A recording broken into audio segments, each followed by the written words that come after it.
El sonido de la puerta golpeando esa mañana aún me despierta en pesadillas.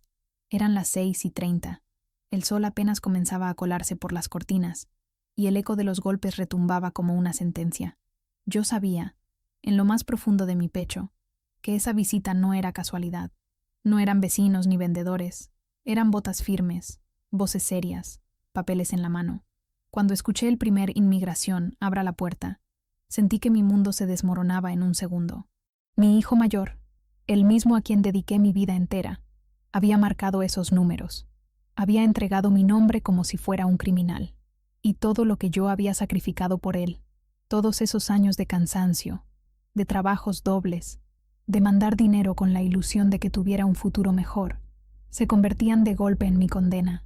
Recuerdo que me quedé quieto, sentado en la mesa de la cocina, con la taza de café aún tibia entre las manos. El vapor se mezclaba con mis lágrimas contenidas. No hacía falta preguntar cómo habían llegado a mi dirección. No hacía falta imaginar quién los había llamado. Lo sentí en mi piel. Lo supe como se sabe un secreto que siempre estuvo ahí, escondido detrás de miradas y silencios. Era mi propio hijo, el mismo al que vestí con ropa que yo compraba en tiendas de segunda en California, mientras él presumía en Oaxaca con tenis nuevos, gracias al dinero que yo le enviaba cada semana. Si llegaste hasta aquí y sentiste en tu piel el peso de mis palabras, te invito a dejar tu comentario. Quiero saber desde dónde escuchas esta historia, porque cada voz que se une es una forma de recordarnos que no estamos solos en este camino. Y no olvides suscribirte, porque todavía hay muchas historias que merecen ser contadas. Me vienen imágenes como ráfagas. El año 2002, cuando crucé la frontera con un grupo de desconocidos, con la garganta reseca y las piernas temblando de tanto caminar en el desierto. Recuerdo la promesa que me hice a mí mismo mientras veía las luces lejanas de Tucson. Lo lograré, aunque tenga que dejar mi vida aquí, pero mis hijos no van a pasar hambre. Desde ese día, cada dólar que caía en mis manos era un ladrillo en la casa que construía para ellos.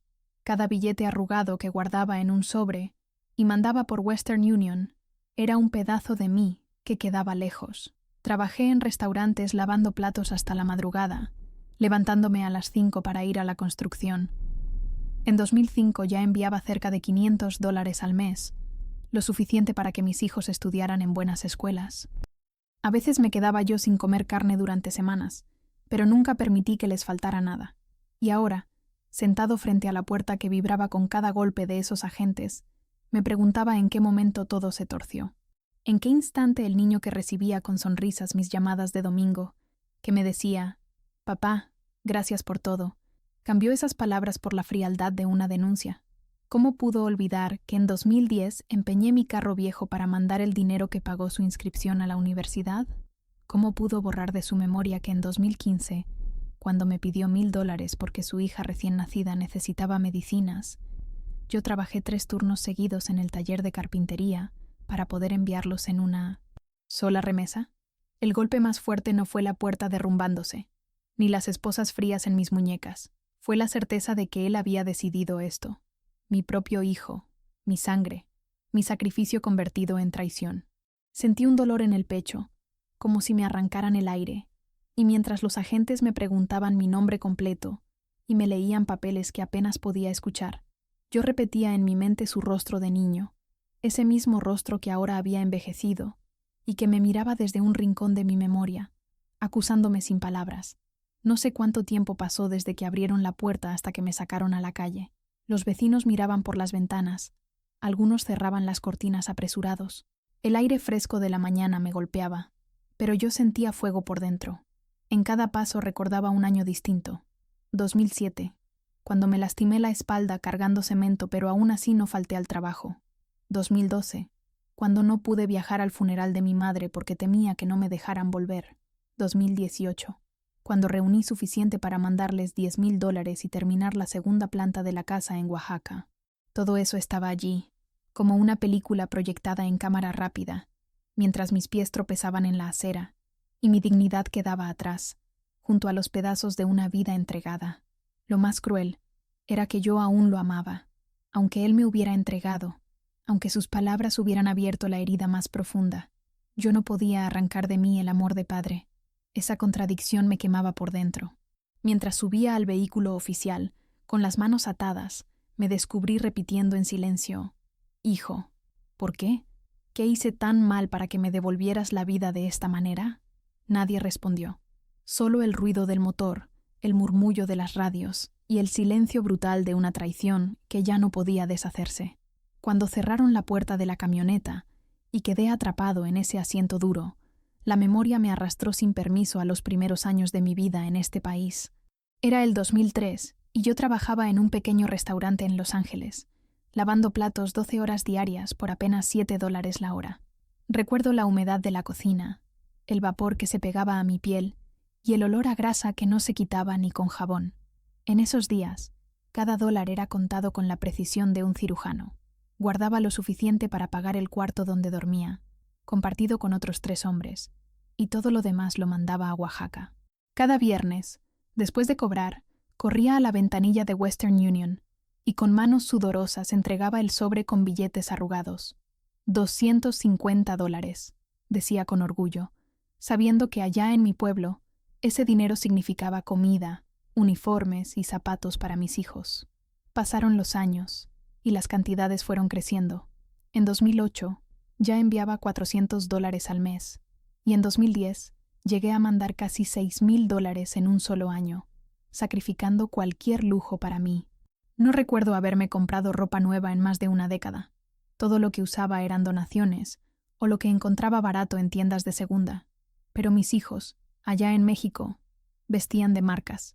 Mis hermanos me lo decían en las llamadas. Se ven bien los muchachos. Parecen de familia rica.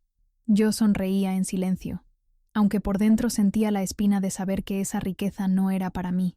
Fue en esos años cuando la manipulación empezó a disfrazarse de necesidad.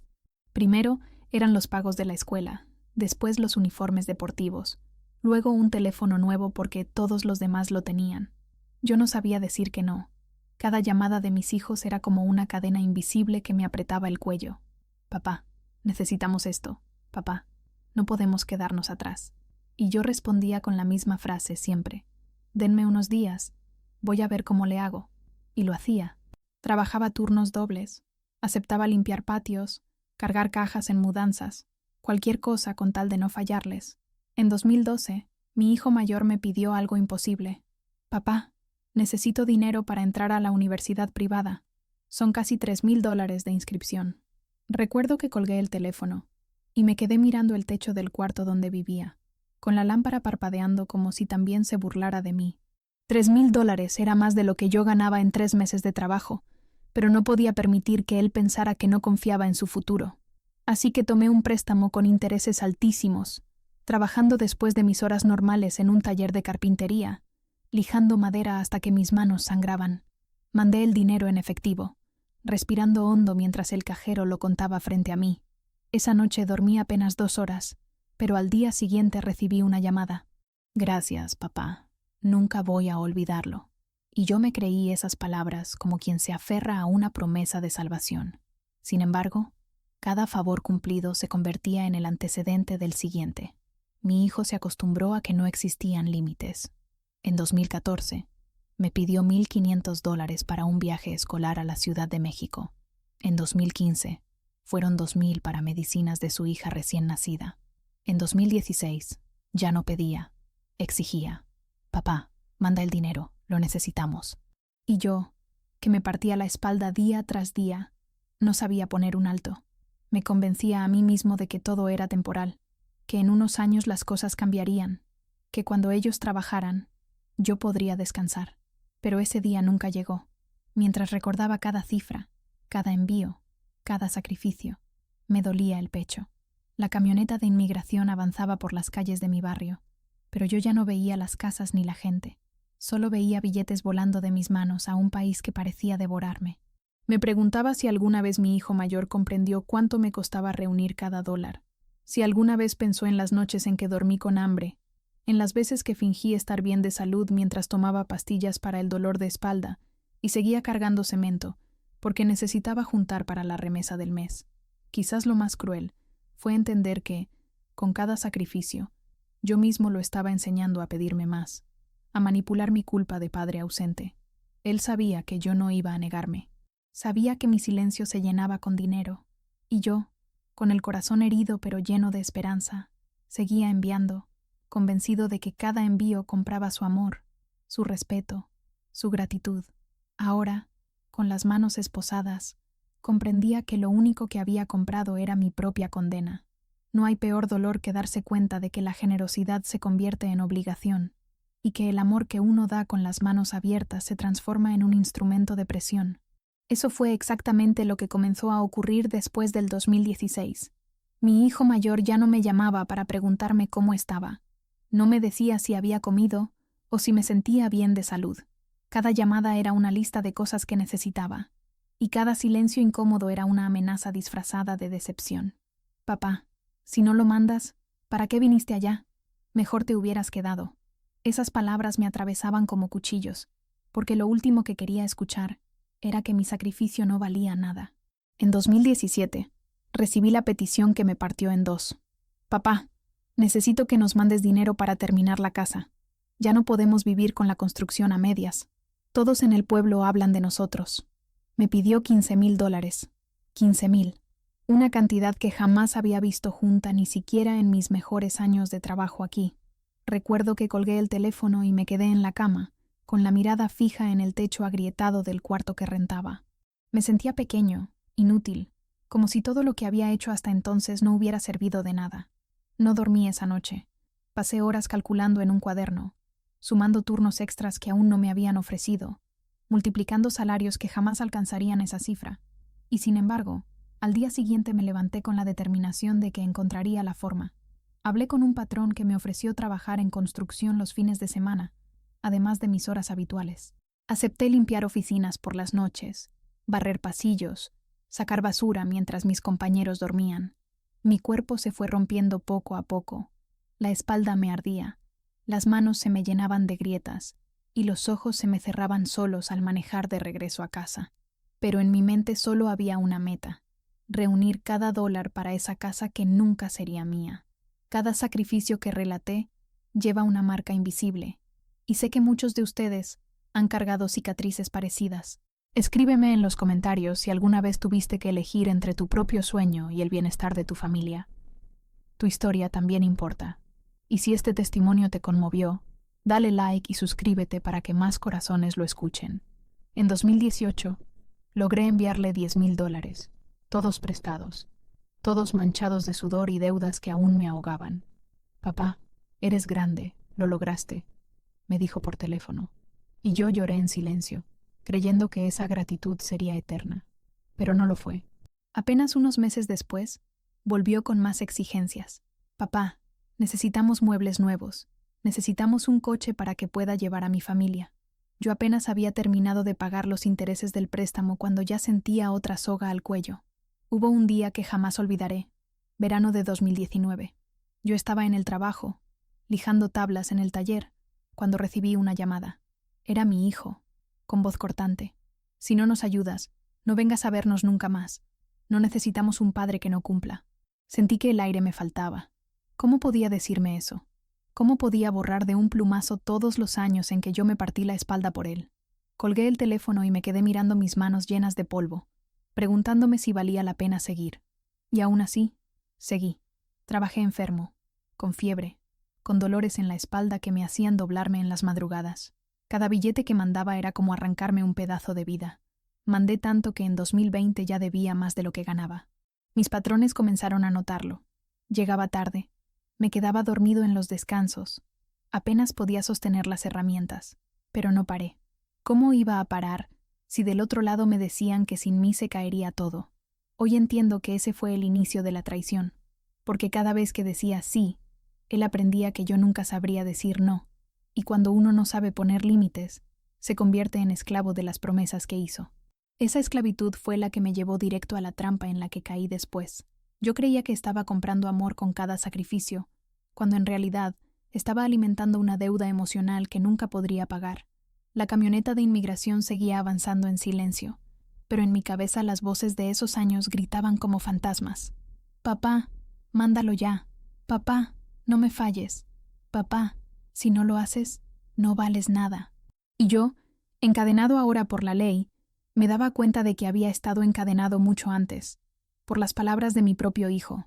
La primera grieta en la confianza apareció en 2020, en plena pandemia. Yo estaba trabajando en un almacén, descargando cajas porque el restaurante había cerrado y el taller de carpintería redujo horas. Apenas ganaba lo suficiente para cubrir mis gastos y aún así seguía enviando lo que podía. Un día, mi hermana me llamó desde Oaxaca. Su voz sonaba tensa, como si estuviera a punto de soltar un secreto que llevaba tiempo guardando. Hermano, tu hijo dice que necesita dinero para medicinas, pero aquí lo vemos paseando en un coche nuevo. No sé si deberías seguir mandando tanto. Sentí que el corazón me daba un vuelco. Colgué sin responder, con la garganta cerrada. Mi hijo me había pedido $2,000 supuestamente para pagar tratamientos de su niña, y yo había trabajado turnos dobles en el almacén, cargando cajas que me rompían la espalda. ¿Y ahora me decían que andaba en coche nuevo? Me resistí a creerlo. Pensé que tal vez era un malentendido, que el coche no era suyo, que alguien se lo prestaba. Yo quería seguir confiando. Quería seguir creyendo que cada sacrificio valía la pena. Pero los rumores empezaron a repetirse. Un vecino me mandó fotos por Facebook. Mi hijo mayor en fiestas, con ropa cara, botellas en la mesa. Decían que en el pueblo comentaban que vivía como rico porque tenía un papá en el norte. Yo miraba esas imágenes con los ojos llenos de lágrimas. Ese dinero era mi sudor, mis noches en vela, mis huesos desgastados, y verlo convertido en lujos me desgarraba. Lo enfrenté una noche por teléfono. Hijo, dime la verdad. ¿De verdad necesitas todo lo que me pides? Hubo un silencio largo, incómodo. Luego respondió con frialdad. ¿No confías en mí, papá? Si no vas a ayudar, mejor no llames. Esa respuesta me partió el alma. Me hizo sentir culpable por dudar, como si la traición fuera mía y no suya. Y yo, débil, terminé diciendo, está bien, hijo, perdóname. El tiempo confirmó mis sospechas. En 2021, cuando viajé en secreto para ver a mi madre enferma, arriesgando mi regreso a Estados Unidos, descubrí con mis propios ojos la verdad. Llegué al pueblo sin avisar, de madrugada, con un corazón lleno de miedo y esperanza, y lo que vi me destrozó. La casa que yo había ayudado a levantar con cada envío estaba llena de lujos innecesarios, pantallas enormes en la sala, muebles nuevos, electrodomésticos de última generación, todo comprado con el dinero que yo había ganado doblando la espalda, mientras aquí vivía en un cuarto con paredes húmedas y colchón viejo. Mi hijo me recibió con una sonrisa forzada, nerviosa. «Papá, qué sorpresa», dijo, pero sus ojos evitaban los míos. Yo no sabía si abrazarlo o gritarle. Mis manos temblaban. Esa noche, mientras todos dormían, me quedé sentado en el patio mirando la casa que se alzaba frente a mí. No era una casa de esfuerzo, era una casa de caprichos. Y en ese silencio comprendí que me habían mentido tantas veces que ya ni siquiera podía contar cuántas. Cuando regresé a Estados Unidos, algo dentro de mí había cambiado. Seguí trabajando, seguí enviando dinero, pero ya no era con orgullo ni con ilusión. Era por costumbre, por miedo a perderlos, por no aceptar que tal vez ya los había perdido hacía tiempo. Cada remesa se convirtió en un recordatorio de que me estaban usando, de que el amor que yo creía incondicional se había convertido en una transacción fría. Ahora, sentado en esa camioneta de inmigración, con las manos esposadas y el futuro en sombras, recordaba esa visita como la confirmación de todo. Mi hijo mayor no solo me había mentido, me había convertido en su cajero automático, en su esclavo a distancia. Y lo más cruel era que, aun sabiendo la verdad, yo seguía amándolo con la misma intensidad, como si ese amor fuera mi condena más grande. El principio del fin llegó en 2022, cuando perdí mi trabajo en el almacén. Ya llevaba meses sintiendo que mi cuerpo no podía más. La espalda me dolía como si llevara una piedra clavada, las rodillas se me doblaban y mis manos estaban llenas de cicatrices que nunca cerraban. Un día, mientras cargaba una caja de más de 30 kilos, sentí un tirón tan fuerte que caí de rodillas en medio del pasillo. Mis compañeros corrieron a ayudarme, pero lo único que escuché fue la voz del supervisor gritando: «No podemos permitir accidentes. Aquí necesitamos gente al 100%. Ese mismo día me dieron la carta de despido. Sin seguro, sin indemnización, sin nada. Recuerdo que salí del almacén con una bolsa de plástico que contenía mi uniforme sucio y un par de guantes desgastados. El aire de la tarde era pesado, Y mientras caminaba hacia la parada del autobús, sentí que el mundo me aplastaba. En mi bolsillo tenía apenas $120 y una deuda pendiente de casi 5,000 que había pedido prestados para seguir enviando dinero a mi hijo. El miedo me atravesaba el pecho. ¿Cómo iba a sobrevivir ahora? ¿Cómo iba a seguir enviando remesas si ya no tenía dónde trabajar? Intenté todo. Busqué empleo en restaurantes, en talleres, en construcción. Pero cada vez que pedían papeles, mi silencio me condenaba. Nadie quería arriesgarse a contratar a alguien sin documentos. Así que empecé a aceptar trabajos en la sombra. Limpiar sótanos por $40, ayudar en mudanzas clandestinas, cortar césped bajo el sol por unas cuantas monedas. El dinero no alcanzaba ni para mí, mucho menos para seguir enviando a México. Y cuando se lo dije a mi hijo, su respuesta me rompió más que la carta de despido. Entonces, ¿para qué sirves, papá? Si no puedes ayudar, ¿de qué me sirves allá? Esas palabras se me quedaron grabadas como un tatuaje en el alma. Me pasé noches enteras sin dormir, mirando el techo de mi cuarto húmedo, escuchando el goteo constante de una tubería rota que parecía burlarse de mí. Mi estómago se retorcía de hambre porque muchas veces prefería guardar los pocos dólares que ganaba para mandárselos, aunque fueran 100, aunque fueran 50, con la esperanza de que él entendiera que yo seguía intentando. Pero la respuesta siempre era la misma: reproches, silencios, exigencias. En medio de esa desesperación, empecé a cometer errores. Una vez me ofrecieron limpiar un taller mecánico por $100. Fui con gusto, con la ilusión de tener algo más que mandar, pero al salir, tarde en la noche, me detuvo una patrulla. Me preguntaron qué hacía allí. Me pidieron identificación. Inventé una excusa. Mostré un documento viejo y falso que me había conseguido un compañero.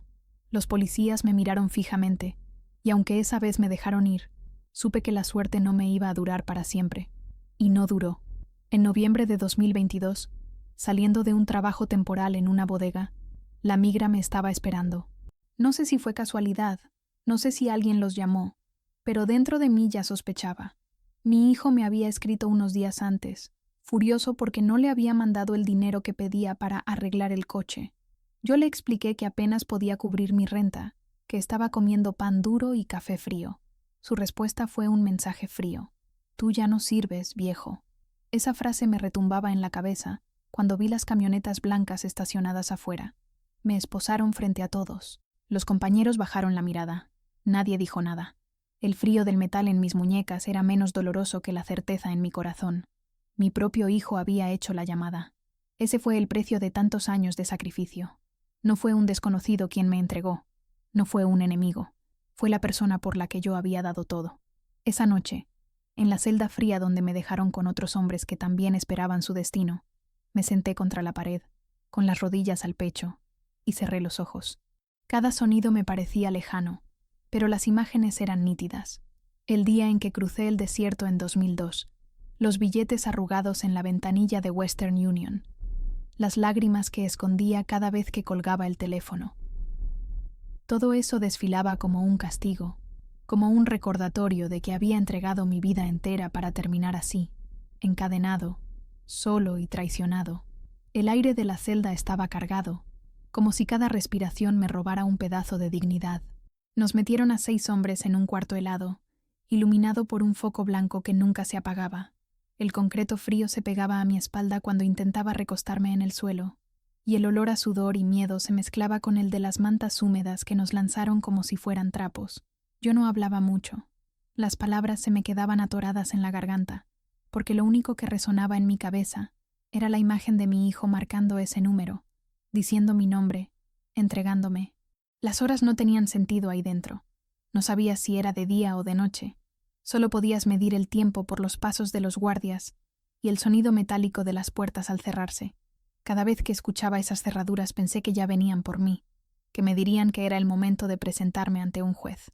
En esos momentos, el corazón se me disparaba y las manos me sudaban como nunca. Hoy hablé con el alma abierta, pero mañana puede ser tu voz la que resuene aquí. Déjame en los comentarios si conoces a alguien que pasó por algo parecido, porque compartir es sanar. Y recuerda suscribirte, así juntos seguiremos levantando historias que el mundo necesita escuchar. Los otros hombres también tenían sus historias. Un salvadoreño me contó entre susurros que lo habían detenido camino al trabajo, después de 20 años aquí. Un guatemalteco lloraba cada noche porque había dejado a sus hijos solos en un apartamento. Escuchar sus voces era como escuchar mi propio reflejo. Todos cargábamos la misma cruz, haber dado la vida por nuestras familias y terminar tratados como criminales. Pero ninguno llevaba la marca que yo llevaba en el pecho, la traición de la sangre. Al tercer día me llamaron para tomar mis huellas.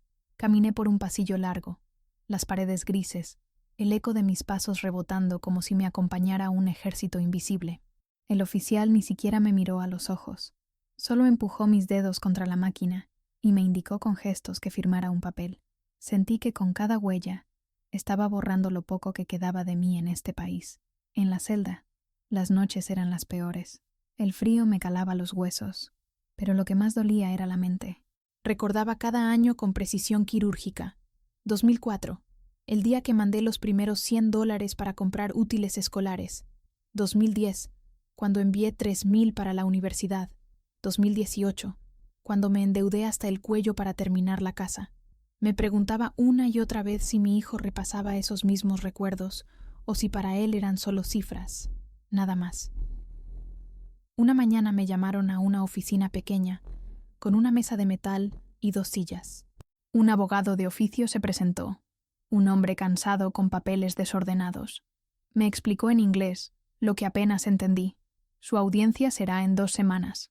El juez decidirá si lo deportan o si puede quedarse. 2 semanas. 14 días que parecían una eternidad y un instante al mismo tiempo. Cuando regresé a la celda, me senté contra la pared y cerré los ojos. La voz de mi hijo resonaba de nuevo. Si no sirves, viejo, mejor no vuelvas. Y pensé en lo irónico que era. Él había logrado exactamente eso, que yo no volviera, que mi vida aquí se apagara en un abrir y cerrar de puertas. Esa noche, mientras los demás dormían, me descubrí rezando. No por mí, sino por él. Le pedí a Dios que no dejara que su corazón se endureciera más, que algún día entendiera el peso de lo que había hecho, porque aunque me había entregado, aunque me había arrancado el suelo bajo los pies, yo seguía amándolo. Ese era mi castigo más grande. El día de la audiencia amaneció gris. Nos sacaron de la celda antes de que saliera el sol. Nos dieron esposas en las muñecas y cadenas en los tobillos, como si fuéramos bestias peligrosas. El sonido metálico de esas cadenas arrastrándose por el suelo del pasillo era un recordatorio constante de lo que había perdido. Caminábamos en fila, uno tras otro, y aunque había otros hombres conmigo, yo me sentía completamente solo. La sala del juez era fría, iluminada con luces que parecían más un interrogatorio que un lugar de justicia. Nos sentaron en bancas de madera, rígidas, y uno a uno fueron llamando nuestros nombres. Cuando escuché el mío, sentí que el corazón se me detenía. Me levanté torpemente, con las cadenas golpeando el piso, y caminé hasta el frente. El juez me miró desde lo alto, con un rostro impenetrable, como si mi vida fuera apenas un expediente más en una pila interminable. Mi abogado de oficio habló primero. Sus palabras en inglés eran rápidas, técnicas, llenas de términos que apenas comprendía. Yo solo entendía fragmentos: años de residencia, familia, deportación. Luego el juez me miró directamente y me pidió que hablara. En ese instante, las palabras se agolparon en mi garganta. No sabía si debía rogar, explicar o simplemente quedarme en silencio, pero lo único que salió fue la verdad desnuda de mi historia. Le hablé de 2002, de cómo crucé el desierto con los labios partidos, prometiéndome que mis hijos no pasarían hambre. Le hablé de los años en restaurantes, en la construcción, en almacenes, de las remesas enviadas cada mes, de las casas levantadas con mis billetes arrugados. Le hablé de cómo no estuve en el funeral de mi madre porque temía no poder regresar, y de cómo eso me persiguió cada noche. Mi voz temblaba, mis manos sudaban, pero cada palabra salía con la fuerza de quien ya no tiene nada más que perder. El juez escuchaba, serio, sin mostrar emoción. Yo buscaba en sus ojos un rastro de humanidad, pero eran como un muro. Al final, me preguntó si tenía familiares aquí que dependieran de mí. Sentí que la tierra se abría bajo mis pies. No, no tenía. Mis hijos estaban allá, en México, disfrutando de la casa, del coche, de los lujos comprados con mi sacrificio. Y uno de ellos había sido quien me había entregado. Tragué saliva y respondí con voz baja: «No, señor». El silencio que siguió fue insoportable. Sentí que cada persona en esa sala podía escuchar los latidos desbocados de mi corazón. El juez asintió y anotó algo en sus papeles. Mi abogado intentó insistir, mencionando mis años de trabajo, mi conducta limpia, mi esfuerzo por mantener a mi familia desde lejos. Pero yo ya sabía lo que venía. La sentencia no se mide en argumentos cuando no tienes papeles, cuando el sistema te reduce a un número, a una falta, a un caso más. Me devolvieron a la banca, y mientras esperaba a que terminaran con los demás, mi mente viajó sin control. Veía a mi hijo de niño, corriendo por las calles de Oaxaca con zapatos nuevos que yo había comprado. Veía las cartas que me escribía cuando apenas aprendía a leer, diciéndome: «Te extraño, papá». Y luego veía sus mensajes fríos, sus llamadas exigiendo dinero, y finalmente la imagen cruel. Él, marcando el número que me condenó. Era como si mi vida entera se hubiera comprimido en esa sala, como si todos mis sacrificios desfilaran ante mí, para recordarme que no importaba cuánto hubiera dado. Al final no bastó. Cuando terminó la audiencia, nos sacaron de nuevo en fila. No había veredicto final todavía. Nos dijeron que tendríamos que esperar. Esa espera era una tortura. Volver a la celda era como regresar a un ataúd abierto, sabiendo que el juez era quien decidiría cuándo cerrarlo.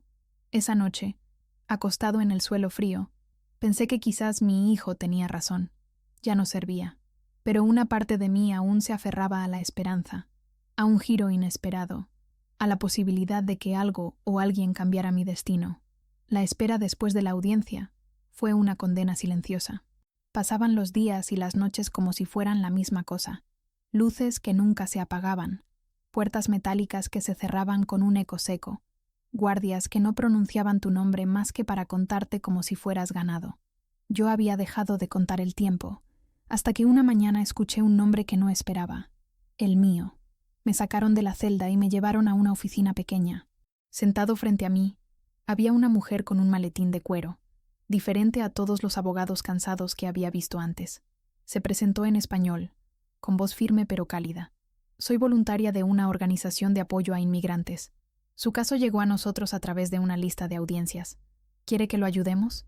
Me quedé mirándola sin poder hablar, como si sus palabras fueran un espejismo.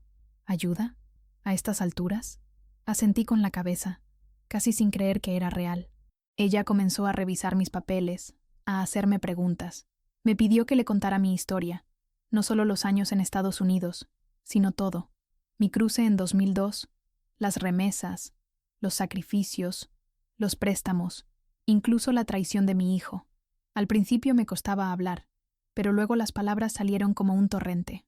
Cuando terminé, sus ojos tenían un brillo de compasión que hacía años no veía en nadie. «Usted no es un criminal», me dijo. «Es un padre que ha dado la vida por los suyos. Vamos a intentar detener la deportación». Por primera vez en mucho tiempo sentí que una chispa de esperanza me atravesaba. No era certeza, no era promesa, pero era algo distinto al vacío que me devoraba desde el día de mi arresto. En la celda, esa noche, recé otra vez, pero esta vez no pedí por mi hijo. Pedí por mí.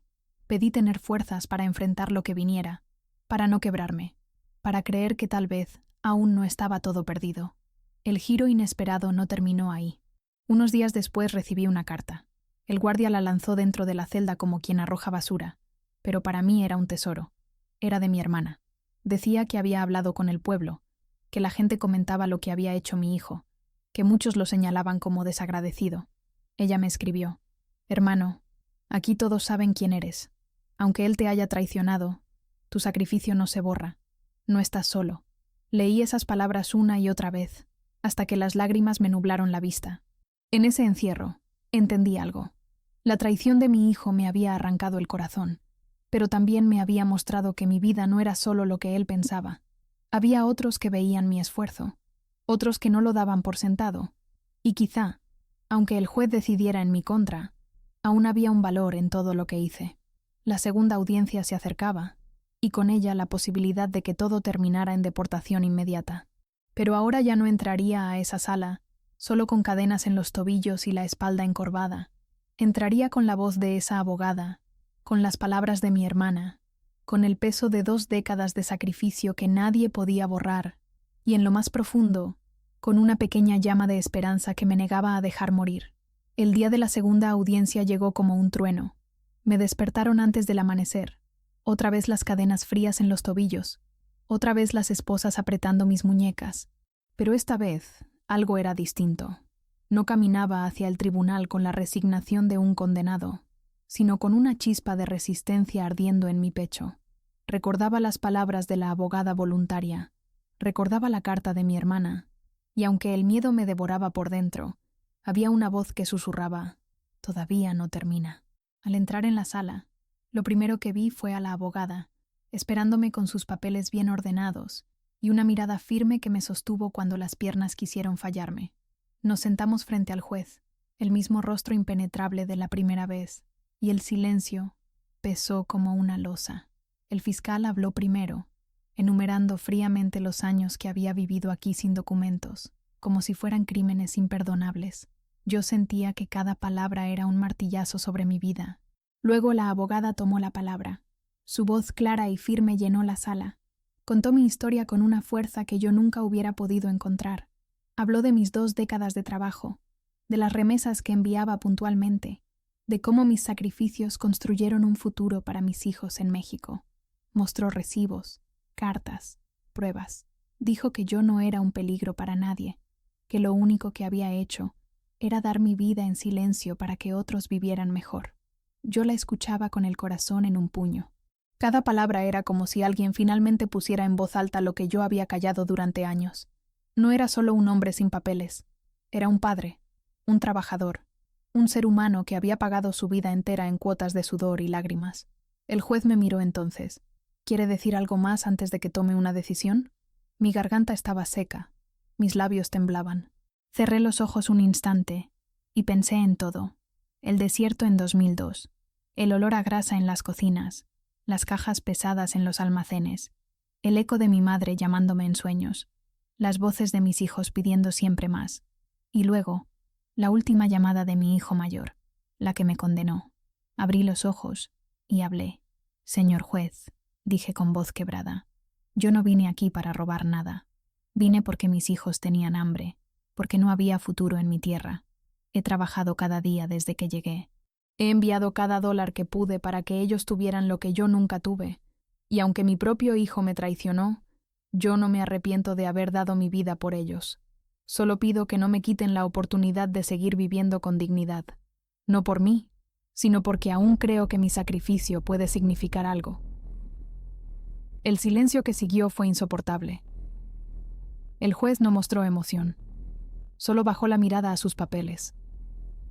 Mi corazón latía tan fuerte que sentí que podía escucharse en toda la sala. El tiempo se detuvo. La abogada me tocó levemente el brazo, un gesto que me sostuvo en medio del abismo. Y entonces el juez levantó la vista y dijo que necesitaba más tiempo para deliberar, que mi caso no era sencillo. Nos devolvieron a la fila, otra vez con cadenas, otra vez con la incertidumbre. Pero mientras regresaba a la celda, mi mente estaba llena de algo nuevo. No era solo miedo. Era la sensación de haber hablado, de haber contado mi verdad, de que por fin alguien había escuchado la historia detrás de las cifras. Tal vez me deportaran, tal vez no, pero al menos, por un instante, había dejado de ser invisible. Esa noche, acostado en el suelo frío, no lloré. Cerré los ojos y recordé la voz de mi madre, la risa de mis hijos cuando eran pequeños, y la promesa que me hice en el desierto, que no moriría sin luchar. El veredicto llegó 2 semanas después, una mañana cualquiera en la que el eco de las llaves y las botas en el pasillo ya se había vuelto costumbre. Me llamaron por mi nombre, y el corazón me golpeó el pecho, como si quisiera escapar de mí. Entré a la sala otra vez con las cadenas pesadas en los tobillos y el aire espeso en los pulmones. El juez estaba allí, con la misma expresión impenetrable, y mi abogada a un costado, con los papeles listos pero con la mirada fija en mí, como si quisiera darme fuerzas con solo sus ojos. El juez habló despacio. Dijo que mi caso era complejo, que reconocía mis años de trabajo y sacrificio, pero que la ley era clara. Decidió que sería deportado, aunque con la posibilidad de apelar. Sus palabras se mezclaron con un zumbido en mis oídos. Era como si me estuviera mirando desde afuera, viendo cómo mi vida se resumía en una decisión breve, fría, sin espacio para todo lo que había sentido, sufrido y dado. Sentí que se me derrumbaba el mundo, pero al mismo tiempo algo dentro de mí se mantenía firme, porque en ese instante entendí que lo que había hecho en todos esos años no podía ser borrado por un sello en un papel. Nadie podía arrancar de mí el recuerdo de cada dólar que envié, de cada noche sin dormir, de cada lágrima escondida. Mis hijos habían comido gracias a mí, habían estudiado gracias a mí, habían tenido un techo digno gracias a mí, y aunque uno de ellos me hubiera traicionado, la verdad era que yo cumplí mi promesa. La abogada me apretó la mano antes de que me llevaran de vuelta. Lo que usted hizo no fue en vano, me dijo en voz baja, y esas palabras se quedaron grabadas más que cualquier sentencia. Días después, cuando me subieron al avión de deportación, miré por la ventanilla y vi cómo las luces de Estados Unidos se iban quedando atrás. No lloré. Había llorado demasiado en las últimas semanas. Solo pensé en el desierto de 2002, en la promesa que me hice entonces, y en cómo esa promesa había guiado mi vida. Cumplí con lo que me propuse, aunque el precio fue más alto de lo que jamás imaginé. De vuelta en Oaxaca, me recibieron mis hermanos y algunos vecinos. Sus miradas no eran de burla ni de lástima, eran de respeto. Todos sabían lo que había hecho. Todos sabían que mi sacrificio estaba escrito en cada ladrillo de la casa, en cada mueble, en cada comodidad que disfrutaban mis hijos. Y aunque mi hijo mayor no tuvo el valor de acercarse ese día, yo lo vi de lejos. Nuestros ojos se cruzaron un instante, y en ese silencio entendí que él también cargará con su decisión toda su vida. Hoy, sentado en el patio de la casa que nunca será mía, miro el cielo del mismo pueblo que dejé hace más de 20 años. No soy el mismo hombre que partió con los pies llenos de polvo y los bolsillos vacíos. Soy alguien que aprendió que el amor puede ser traicionado, pero que el sacrificio verdadero nunca se borra. Quizás ya no vuelva a Estados Unidos, quizás mi vida se reduzca a estas calles y a esta tierra que siempre me esperó. Pero al final entendí algo. Mi valor no lo dicta un juez, ni un papel, ni siquiera la traición de un hijo. Mi valor está en cada día que trabajé, en cada lágrima que escondí, en cada sueño que construí aunque no fuera para mí. Y aunque mi corazón siga cargando cicatrices, puedo decir con la frente en alto que fui padre, que fui trabajador, que fui hombre, y que a pesar de todo, no me arrepiento.